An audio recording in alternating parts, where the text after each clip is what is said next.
welcome to Startup Hacks, a We Global podcast. We explore the stories and secret strategies that women entrepreneurs use to save time and money when bootstrapping and building their businesses. I'm your host, Fernanda Carapina, and today I'm excited to welcome Ronda Fraley. Welcome, Ronda. Thank you so much for having me. It is our pleasure. I'm delighted to have you on the show today. I'd like to begin by having you share a little bit about your background, where you're from, and how you got started in the entrepreneurial life. Yeah, absolutely. So I started my career really working as a cocktail server, waiter in the restaurant industry. And after graduating with my undergrad degree in Texas, I ended up moving to Las Vegas, Nevada, where I got my first management job, and it was still in the food and beverage space. I got a lot of experience behind the scenes, learning about wine, learning about wine lists, and about food and beverage in general.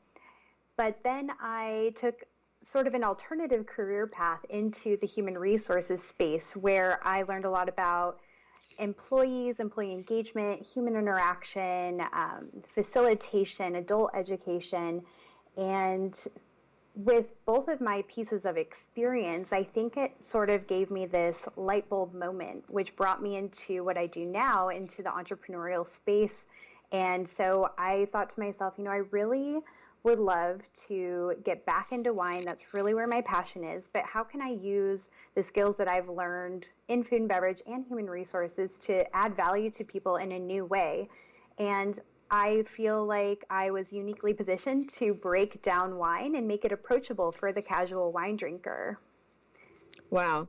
Well, I have to say it's an incredible time for you to be in the wine business, because I think the entire world is drinking so much wine on a daily basis to, pass the time and to also help us deal with very stressful life right now. And I have here some interesting facts that I wanted to share, which is you're the founder and sommelier at the Wine Party Company, which you founded, where you're making organic boutique wines accessible to consumers and helping them learn about wine in a very kind of approachable way, which I think is really great, because I personally love to drink wine, but I don't really know a lot about how wine is made and how to pair wine. And I think it's wonderful to provide organic wine, especially since if you drink it, you don't want all those pesticides. You never really think about wine that way. But I would imagine that was probably one of the reasons you wanted to start the company. Absolutely. I really had this desire to start the company when I was ready to host a wine tasting. I had just gotten a house and I wanted a reason to celebrate and bring people over. So I went down this path of trying to host a wine tasting. And I did know a lot about wine. And I thought, well, this will be easy. It turned out, after looking for some guidance online and trying to figure it out, it ended up being really overwhelming. And I thought, for someone like me who does know a lot about wine, this is probably a problem for a lot of people out there who also want to get into wine and maybe host an experience at their own home. So that really was the moment, or in the initial problem that I was trying to solve. But as I was getting to know my customers, socializing the company and the idea and the problem I was trying to solve, I realized that there was a bigger problem for people. And they wanted to learn about wine, and they want to kind of have some tips and tricks to feel confident when they're ordering at the wine bar, and maybe a couple hacks to impress their friends along the way. But they didn't feel like they had access and the knowledge they needed to be a smart consumer making health-conscious choices. So I had so many people saying, do you stock organic wines? What are natural wines? Can I get my hands on those? Can you help me make that transition from conventional to organic? And so now with my wine club, I launched an organic-only wine club and some tasting packs that are single shipments. Interesting. And is it hard to find vineyards that are growing organic grapes? Yeah, so only 10% of the grapes being grown or wines being produced in the world are organic. Really? And is that, is that in the United States, in Europe, abroad? Where do you find those vineyards? Yeah, it's really worldwide. The biggest producers of organic wines really come from Europe. You know, you've got Spain, France, and some of Italy doing some good work in organics. But California, in the United States wine production, they're going very organic, which is great. So are most of the California wines that, like Chardonnays, et cetera, are there often options? Like, would you find them at the market, et cetera? Or would we need to go through kind of a boutique store or, of course, your platform? Yeah, absolutely, my platform. However, you can find organic wines mostly in kind of niche wine shops. So a shop that sells organic natural wines, for example, Whole Foods is a place where you can go. Most people have access to a Whole Foods, and they do sell some good organic wines. But when you're at the grocery store, or even when you're at the shop, it is hard to tell if a wine is organic or not because producers aren't always putting that information on the labels. So it can be hard to tease that out. Interesting. And I was kind of curious to learn about these experience guides that you've created. Could you talk a little bit about that? Of course. When you get a shipment of wine, it can feel overwhelming. You know, why did they choose these wines for me? What should I expect? How should I serve them? What am I trying to taste for? And for people who are not very experienced at tasting wines, and even for people who are experienced at tasting wines, it's nice to know the background of the winemaker and how the wine is made and some information like that. So with every shipment that I send out, I include an experience guide. And it's kind of like a lifestyle magazine that gives people a deeper and closer look at what's behind every label, what's inside every bottle. So I'll share the stories of the winemakers, what their belief systems are, how they grew the grapes and how they made the wine, what their philosophies are. But I'll also show you, what temperature do you serve it at? What foods go well with it? And kind of sharing a little bit more information that turns a bottle of wine into a broader experience. Right. I love that. I'm originally from Portugal myself and a huge wine drinker. And I'm going to have to sign up at your platform because I would love that. So let's switch gears for a moment. Obviously, you've created something that is very well timed as a new company because wine sales are really taking off.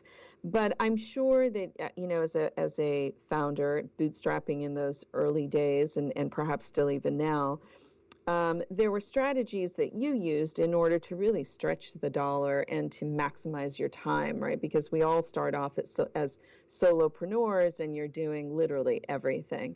I was wondering if you could share a little bit about some of the strategies and techniques or maybe resources, whether it was software or platforms, or even just your own kind of secret sauce that you would use to help you manage your time or take care of yourself or even to maintain a competitive edge as you entered the marketplace, as you kind of ventured into this entrepreneurial world, if you don't mind sharing some of those.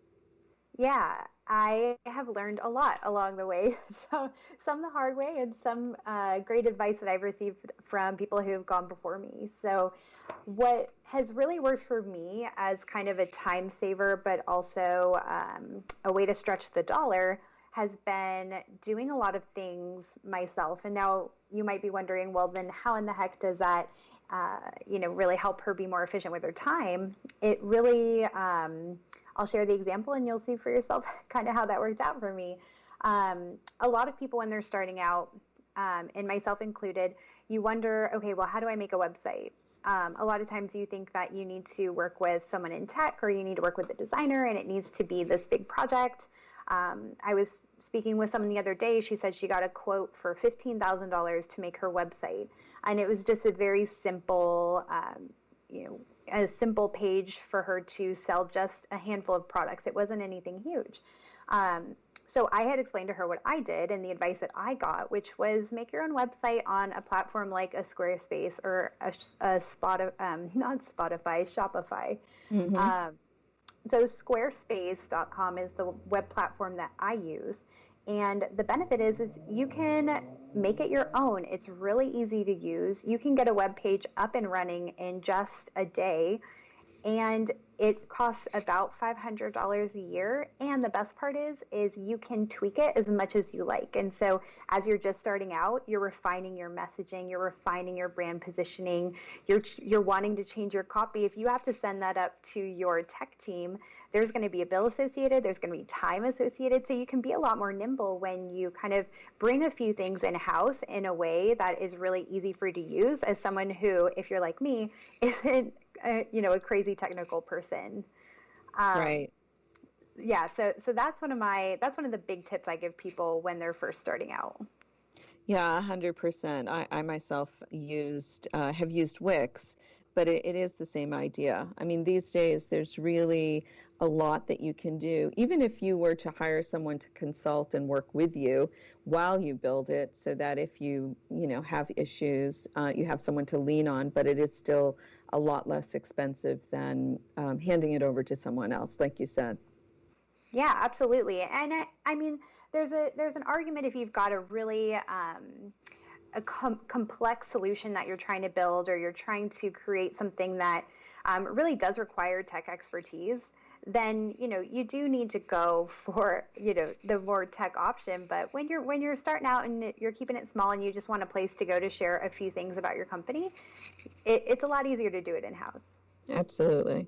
So talk to me a little bit about time management, because since you have really done it all, how did you do it all and not work 20 hours a day? Easier said than done, but I had kind of learned about an interval method called the Pomodoro method, and that is what I swear by for me personally every single day. So I'll set a timer and I do one task for the duration of the timer. So I'll do it, I'll focus on a task anywhere from 25 to 45 minutes. And then once that timer goes off, I can switch gears or I can keep working. But by working in intervals, focused intervals, you're able to have dedicated time, and you've made it to the flow zone where you're probably feeling more creative, being more productive, because you're working on one project rather than being scattered and thinking of all of the millions of things that you need to do and trying to do them all at once. It keeps you kind of focused so that you can get better outcomes on one thing and then switch gears to the next. Yeah, I love that idea. I'm going to have to try that myself. And I would think it's probably helpful to silence your notifications and to not look at your email. Yeah, when I was working in my human resources capacity, actually, I made it to a place where I would check my emails at defined periods throughout the day. I would check it, once in the morning after I had completed a few of my urgent tasks, and then I would check it in the afternoon, because otherwise all you're doing all day is responding to emails. Oh my gosh, I so agree with you. It's just like a bottomless pit, truly. Yeah. Absolutely. So let's talk a little bit about maintaining a competitive edge, because I recall you sharing with me earlier how you were able to really spend time with your customers, and how that really helped you. Absolutely. And that is one of the things that I feel so lucky to have, is customers who are gracious enough to share feedback with me. And it has given me a competitive edge. And it actually, we even talked about it a little bit earlier. It charted the course for my company and the direction that I'm going, and really the problem that I'm trying to solve. Because if you are talking to your customers and keeping your finger on the pulse of what they need, then you can create solutions for them. And so, I'll touch base with my customers. I'll send them a DM on Instagram or shoot them a text if that's the kind of relationship that we have. Even some of my customers I'll have a glass of wine with, and I ask them, how did you like this wine? How did you like that wine? And then some customers have given me feedback on the price points, the styles of wine that I carry. They asked me if I could do a red only and a white only instead of a mix pack, or can I create a gift solution so it's not a subscription, it's just a single shipment. And all of those pieces of feedback are things that I've implemented, and I implemented it for people who wanted it. So I'm being responsive. And I feel like that's one of the best parts about being a small company, because when you are a